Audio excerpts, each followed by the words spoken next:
Buenas noches, licenciada. Aquí, a mí me tocó uno de los ejercicios, es el ejercicio 23.31. Este ejercicio dice que es un alambre muy largo, tiene una densidad de descarga lineal lambda. Se utiliza un voltímetro para medir la diferencia de potencial y se encuentra que cuando un sensor del instrumento se coloca a 2.5 centímetros del alambre, vamos a decir aquí, eh, y el otro sensor se sitúa a un centímetro más lejos del alambre, el aparato mide 575 voltios, la diferencia de potencial.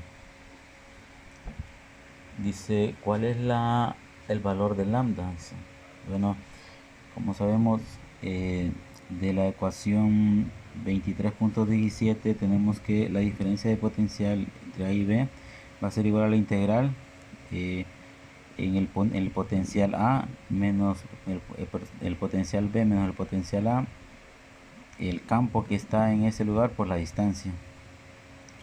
Y también del capítulo 21 teníamos que el campo eléctrico para una línea infinita, una carga lineal infinita, el campo eléctrico es lambda sobre 2pi epsilon sub 0 x en la dirección y.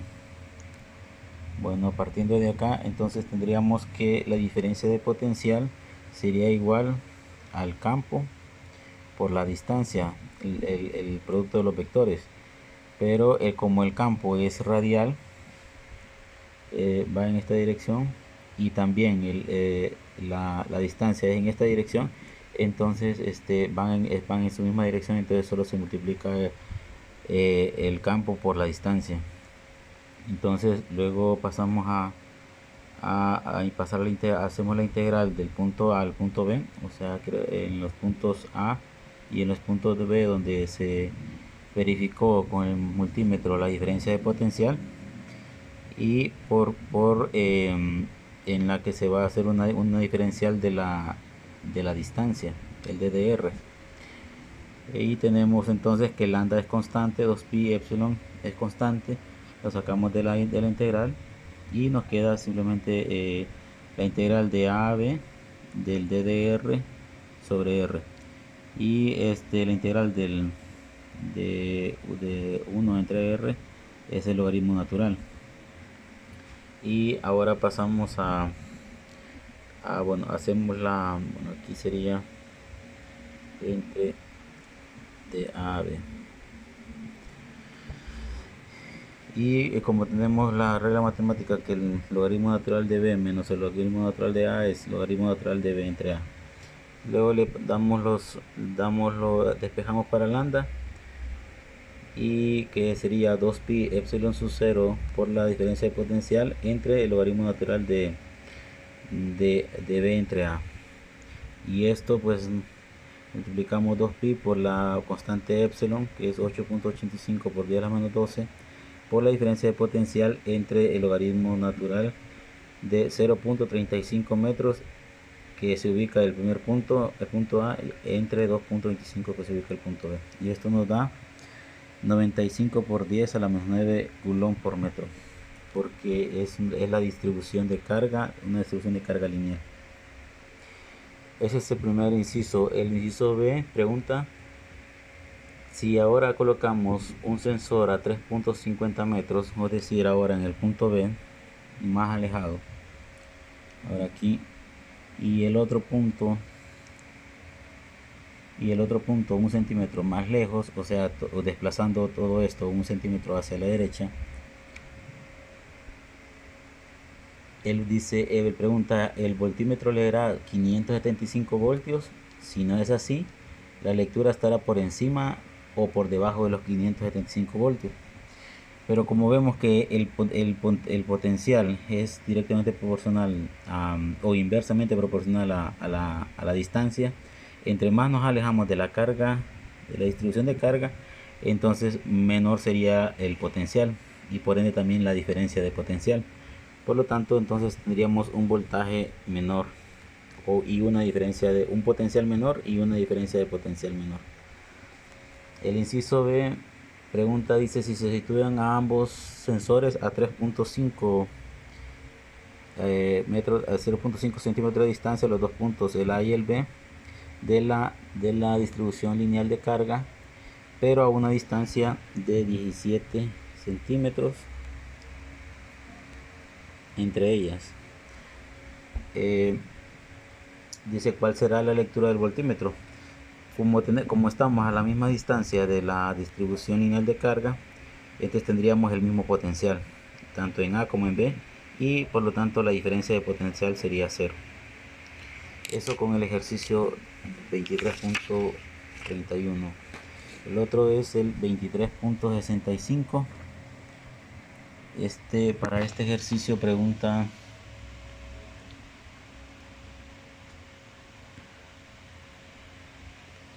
se dan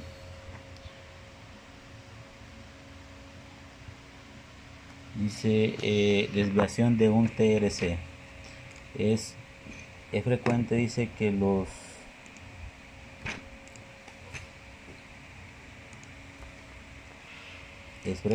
los osciloscopios y los monitores de computadoras tengan tubos de rayos catódicos, TRC. Dice, se proyecta un electrón con rapidez inicial de 6.5 metros por segundo a lo largo de la mitad del eje de dos placas deflectoras de un tubo de rayos catódicos. La diferencia de potencial entre las dos placas es 22 voltios y la placa inferior, la diferencia de potencial aquí sería, digamos, entre estos puntos aquí, entre estas dos placas, sería 22 voltios. Y la placa inferior es la potencial más alto. Dice, ¿cuál es la fuerza y magnitud? ¿Cuál es la fuerza? La magnitud y dirección sobre el electrón cuando está entre las placas. Bueno, se impulsa el electrón acá y estas serían las dos placas. Entre ellas había una diferencia de potencial de 22 voltios. Y como sabemos, la diferencia de potencial es igual, de entre dos puntos es igual al campo por la distancia. Entonces calculamos el campo. En este caso tendríamos una diferencia de potencial de 22 voltios y una distancia entre las placas de 0.02 metros, o sea 2 centímetros. Esto nos da un campo eléctrico de 1100 newton sobre coulomb. Luego, como nos pide la fuerza, pues calculamos la fuerza, que sería el campo por la carga de prueba, y esto sería, entonces multiplicaríamos 1100 newton sobre coulomb por la carga del electrón, que es negativo 1.6 por 10 a la menos 10 de coulomb. Esto nos da una fuerza en dirección Y negativo de 0.176 por 10 a la menos 15 newton. Luego pregunta, ¿cuál es la aceleración del electrón? La aceleración del electrón, pues tenemos que una vez teniendo la fuerza, sabemos que la fuerza es igual a masa por aceleración. Despejamos para la aceleración, entonces nos queda que la aceleración es igual a fuerza sobre masa. Dividimos los 0.176 por 10 a la menos 15 newton de fuerza en dirección Y negativo entre 9.1 por 10 a la menos 31 kilogramos, que es la masa del electrón, y esto nos da una aceleración negativa en el eje negativo de la Y, de 1.93 por 10 a la 14 metros sobre segundo al cuadrado. Luego dice qué distancia por debajo del eje se ha movido el electrón cuando alcanza el final de las placas. O sea, el electrón sale de acá en medio de este eje, entre medio de las dos placas, pero debido al campo esta placa de abajo lo atrae, entonces se va desviando hacia abajo y tiene una trayectoria, un desplazamiento en el eje Y. Ese lo calculamos, empezamos calculando el tiempo que tardaría en el eje X en cruzar todas las dos placas. Entonces para eso usamos pues la velocidad inicial, que ahí sabemos que en ese punto también la velocidad inicial del eje Y es 0, pero en el eje X es 6.5 por 10 a la menos 6 metros sobre segundo, y el desplazamiento entre las dos placas sería 0.06 metros, o sea 6 centímetros. El tiempo que tarda el electrón en cruzar las dos placas es 9.23 por 10 a la menos 9 segundos. Luego, ya una vez con el tiempo y tenemos la aceleración, entonces calculamos el desplazamiento en Y. Y como tenemos la velocidad inicial que es 0, que solo nos queda, y tomamos como la posición inicial también en Y es 0, nos queda que Y sería igual a un medio de la aceleración por el tiempo al cuadrado. Multiplicamos un medio por la aceleración, que es negativo 1.93 por 10 a la menos 14 metros sobre segundo al cuadrado, por el tiempo que tarda en cruzar el electrón las placas, que sería 9.23 por 10 a la menos 9 segundos al cuadrado, y esto nos da que se desplazó en el eje Y negativo 8.22 por 10 a la menos 3 metros.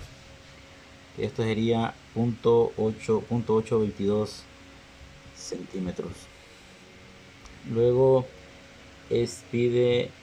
dice con qué ángulo con respecto al eje se mueve cuando abandona las placas.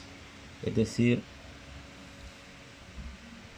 como se tiene un desplazamiento, entonces baja, y entonces tiene un ángulo con respecto al eje que venía, con la dirección que venía normalmente. Y para esto pues calcularíamos la tangente, que es el lado opuesto sobre el lado adyacente. Lado opuesto, que ya lo habíamos calculado, que era 0.822 centímetros, y el largo de las placas, que es 0.6. Calculamos sobre la tangente la tangente inversa, y eso nos da que tiene un desplazamiento de 7.8 grados. Luego dice que a qué distancia debajo del eje golpearía la pantalla del fluorescente. O sea, luego que sale de la pantalla donde se desvían los electrones, golpea esta pantalla. Entonces la trayectoria que sale una vez que sale de las placas que lo deflectan, pues sería la trayectoria que llevaría normalmente, porque ya no tendría ninguna influencia del campo magnético, y ya vendría una distancia, una dirección lineal. Entonces calculamos teniendo el ángulo y tenemos la distancia, que son entre las placas y la otra placa donde va a golpear la pantalla, son 12 centímetros. Entonces, por triángulo de Pitágoras tenemos 12 centímetros, tenemos el ángulo de 7.8 grados, y tenemos la interrogante X. La distancia, bueno, en este caso debería ser como una distancia Y, pero lo puse de X, que sería entonces X sería los 12 centímetros, 0.12 metros, por la tangente de 7.8 grados, y eso nos da un desplazamiento que golpearía a la pantalla a 0.016 metros por debajo del eje que traía inicialmente proyectado el electrón. Bueno, con esto pues estaría explicado todos los incisos del ejercicio 23.31 y 23.65.